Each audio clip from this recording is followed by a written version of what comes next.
Hi, I'm Harriet Hancock. Good to be part of this Taking a Fresh Look at Mental Health. Just wanted to tell you a little story that was really impactful for me when it happened. So I work in prison. One day not long ago I was working in a prison and having quite a difficult day, partly because of things that were going on in the prison that day, but partly I was just really grumpy that day. For whatever reason I was in quite a poor state of mind.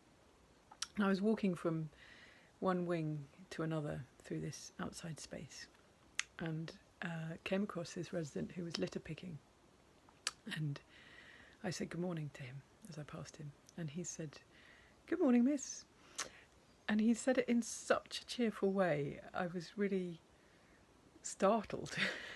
And it made me say, wow, you're cheerful, what's going on for you?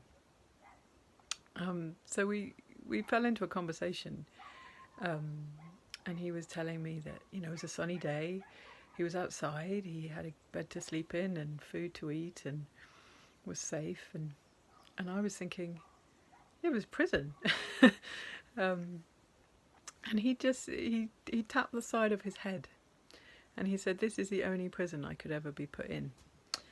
And he basically went on to explain that he refused to allow himself to be imprisoned in his mind.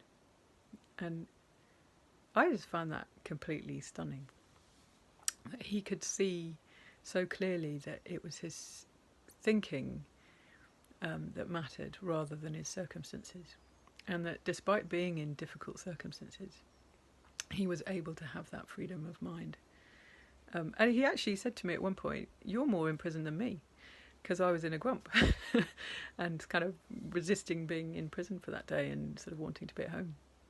And it's really stayed with me as just a wonderful example of how it's never my circumstances that give me difficulty. It's only ever what I think of those circumstances. So I just thought I'd share that, and thanks for listening.